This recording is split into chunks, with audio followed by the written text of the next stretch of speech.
نماز کے بغیر جو اپنی زندگی گزارتے ہیں ان کی زندگی میں سوائے ٹینشن اور دکھ کے اور ہو کیا سکتا ہے؟ خشوع کے ساتھ نماز کرنا سیکھو. نماز پڑھنے کے بعد آپ ہلکے پھلکے پاؤ گے اپنے آپ کو. رقت کے ساتھ اللہ کے حضور گڑ گڑاتے ہوئے سجدے کرو, اس کا اپنا سرور پاؤ گے.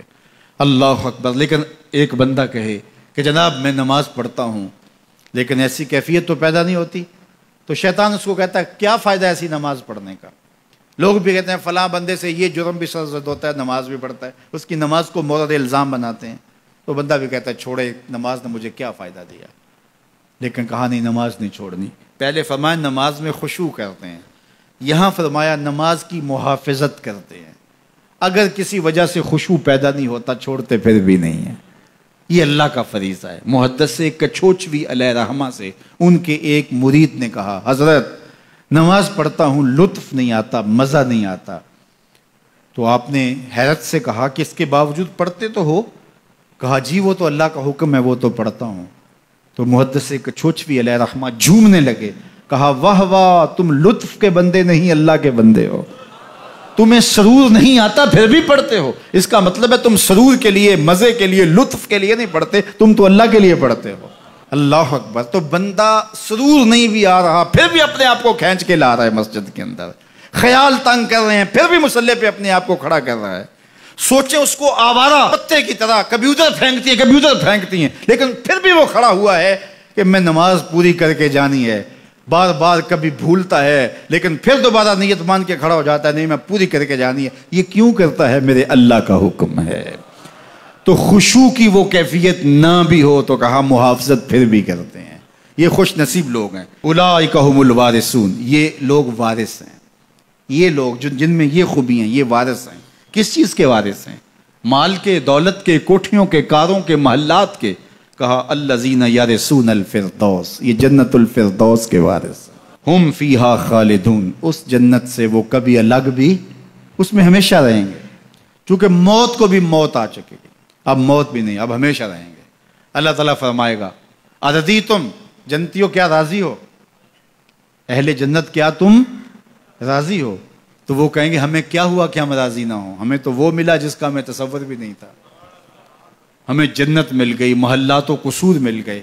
جو سب سے آخر میں جنت میں جائے گا, سب سے آخر میں, جس کو ہماری پنجابی میں پھاڑا کہتے ہیں, سب سے آخر میں, اس کو جنت میں کتنی جگہ ملے گی؟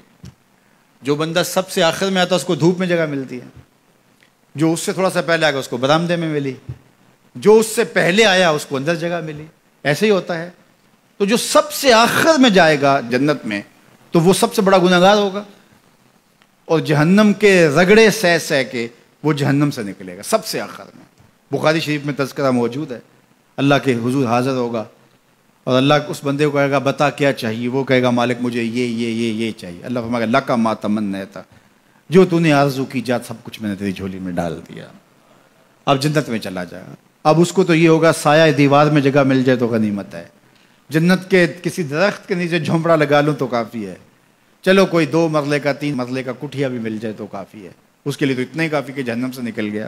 لیکن اس کو کہا جائے گا جا جنت میں چلا جا, اور تیرے لیے جنت میں دنیا سے 10 گنا جگہ ہے.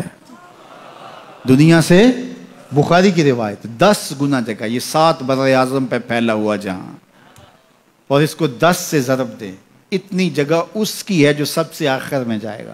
جب اللہ یہ فرمائے گا تو وہ کہے گا اتسخر وانت الملک, میرے رب تو مجھے رب ہو کے مذاق کر رہا ہے, مالک ہو کے مجھ سے مذاق کر رہا ہے, بادشاہ ہو کے مجھ سے مذاق کر رہا ہے. اس کو لگے گا ہی نہیں کہ مجھ کو, میں ساری زندگی پاپ کرنے والا لیکن ایمان کا چراغاں تو اندر تھا.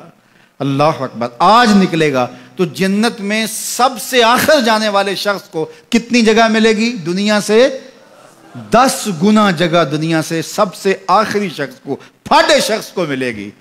پھر بلال حبشی کی جاگیروں کا عالم کیا ہوگا؟ ابو بکر عمر کی جاگیروں کا عالم کیا ہوگا؟ بابا فرید گنج شکر, داتا گنج بخش علی اجویری, شیخ احمد مجدد الفسانی کی جاگیروں کا عالم کیا ہوگا؟